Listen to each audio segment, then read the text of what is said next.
We're going to talk about switches and sensors. You will find more information on switches and sensors on the Electrician's main book. Switches and sensors, they come in a variety of size and shapes and purposes too.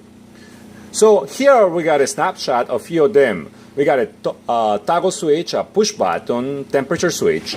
Now, the switches, no matter how big or small or what do, they in the schematic, they are always represented with associated symbols. You can take a picture of this over here just so that you have a reference of some of the sensors. We'll talk about more about them later. Now, keep in mind, some switches are operated by humans. You know, those are like a light switch or a push button or a toggle switch. But the majority of the switches are actually operated by equipment itself, and this is what is called, we call them sensors. Now, here we got some very simple switches, but then in the next slide, I'm going to show you some more complex ones. You know, we got a photoresistor, which, you know, reacts on light. A magnetic proximity is just something metallic, something magnetic. It's got to pass in front of it for it to detect it. And then there at the bottom, the potentiometer, that's actually for a human to turn it. And the temperature probe, that's something that you will use to check the temperature of a fluid. I'm going to go to the field. I'm going to show you a couple of sensors that we have out there, along with switches. Here we have a thermostatic switch. This thermostatic switch is very advanced. It has multiple wires. One is power to come to it. Another one is to talk to a computer. And then this one over here is the one typical one that has 3 wires, one common, and then it's going to have one which is going to be for your cooling and one for your heating. Here inside I got a bevel switch that allows me to have power through all the 3 phases, and this is a 440 outlet. This pull down alarm is really just a simple toggle switch that is inside of it. Here I got a valve that when fluid goes through it, it has a plunger that goes up just to let us know that there is fluid going through it. And that's just a regular switch. Limit switches are constantly used as sensors. As you see a limit switch over there, and whenever the ramp comes down, it actually gets activated. Here, there is an example of a ramp come down, and look at that, how the switch is activated. On the back over here, we got another switch that all it does is just detect if the door is open or closed. Now, switches allows to automatize things. So here we got a very, very simple system to where, so if I close this on and off switch over here, as long as this switch over here is closed, this fan will start to turn on. This here is the symbol for a temperature switch. It doesn't matter what kind of temperature switch, whether it be one of the fancy ones or one of the older types. Once the switch opens, as you can see, it just turns off the fan. That is very useful. Now, to read switches, to read a temperature switch without power, you just simply put your multimeter in ohms and you just touch both sides of it. Well, in this one it should read OL like it is, and then once it's shorted or once it's closed, it should give me a reading of less than 1 ohm. Demonstrate a good reading. I got my temperature switch over here, I got my multimeter in ohms, there is no power, and I'm just gonna go out there and close the contact manually, and now I get, well, less than 1 ohm, and that is what a closed switch should read. Very important that whenever you test a switch, you find the places where wires are supposed to be attached, and this one, like I told you before, is those 2 over there, and this is what in the schematic are represented by these 2 points over here, and the middle of the switch over here, this little squiggly thing is representing this capillary, and that is what the standard symbol for a thermostat is. Now, I would like to especially talk about what something is called a Detroit switch, and here is one of them.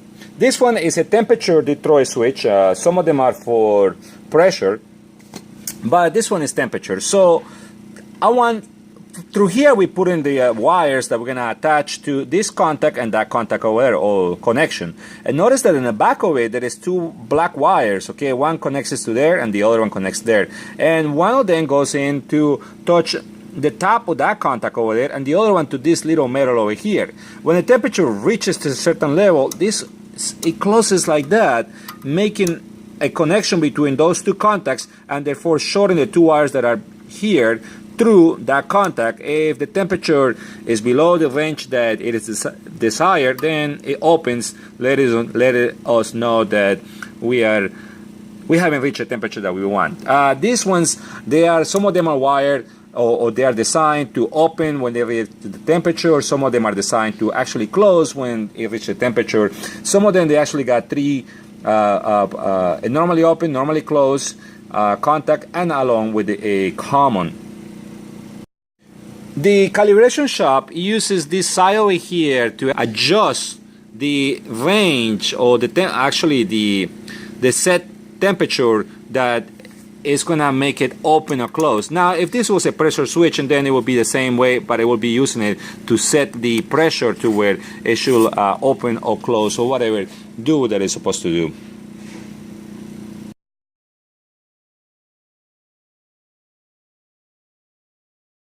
Now, we got a system over here, and we're gonna have a switch over here that is gonna have some lights attached here. This is a symbol for a light, and this line 1 is considered, well, the actual common power to the lights, and therefore they already have one side of what it needs for the light to come on. Now, line 2 is the conditional power. And it's a power that sometimes is going to be given to one light, or sometimes to the other light, depending on the condition, if a condition is met. So, as the trays come in, they bump into this plunger, and whenever it's bump into the plunger, it says that it's being washed, so it causes the lever to shift, and now this light comes on and it's letting us know that it's washing. As the tray passes, there is going to be a gap, and now the plunger, because of the spring, goes back on, and now it goes back to its normally closed position, which is the depressed. That's what I'm trying to illustrate, that when the switch is not flagged, the normally closed is the one that gives the conditional power, and so now it's telling us that it's ready for the next tray. No matter what switch you deal with, you will always have the conditional power attached to the common of any switch.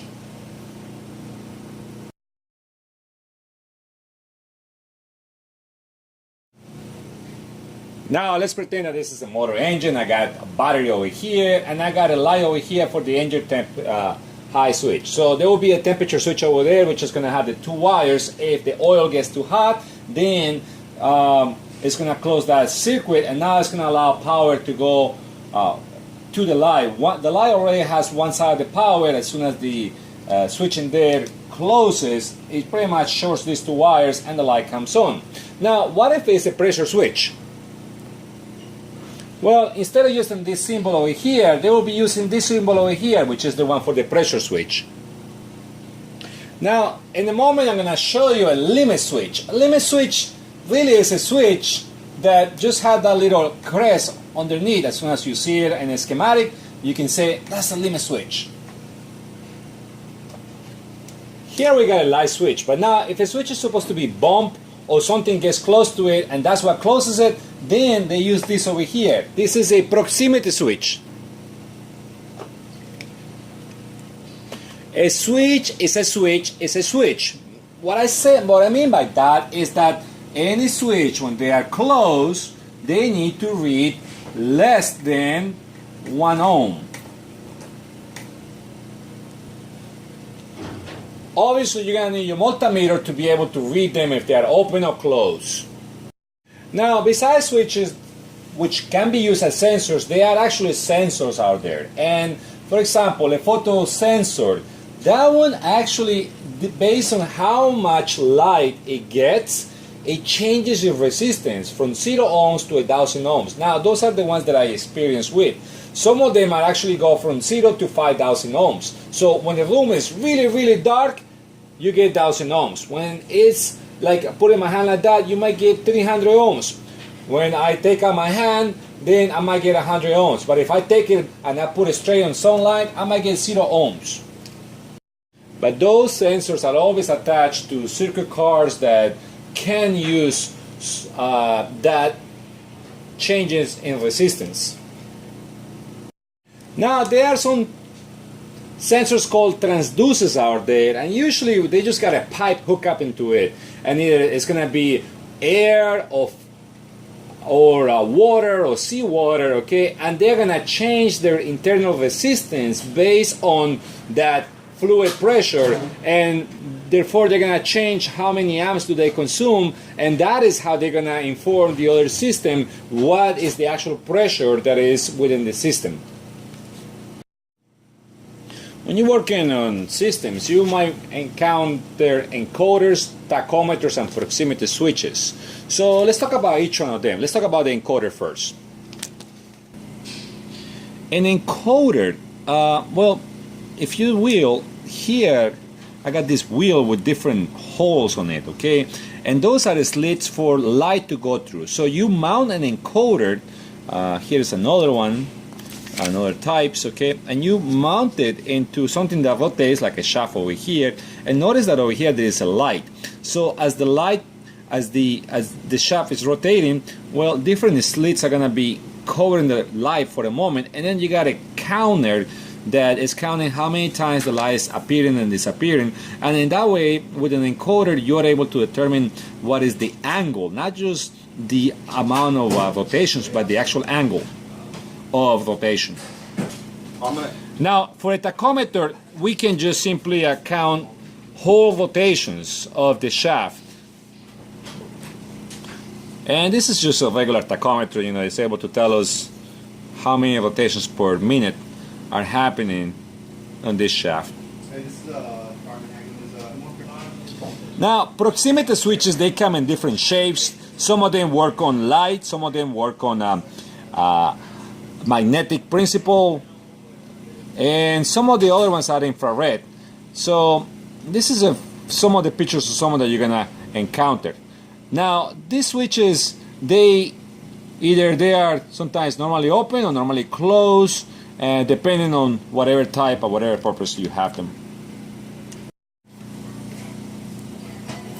Now as times are changing, you might run into these 4 to 20 milliamp current loop sensors, and what it is we get either temperature or pressure. Sometimes they will be to calculate the depth of a tank, and what it is a sensor that uses 2 wires, and we got something that provides power to it. In my experience, is always 24 volts that is going to it, but then the sensor itself, it changes its resistance, internal resistance, based on whatever it is sensing, and then it consumes different power. It could consume 4 milliamps when the tank is, let's say it's a tank and the tank is empty, or 20 milliamps when the tank is full, and if the tank is halfway or whatever it is, it will consume halfway, midpoint between 4 and 20, and therefore it is very reliable, because no matter what noise do you have around, if this system wants to use 10 milliamps,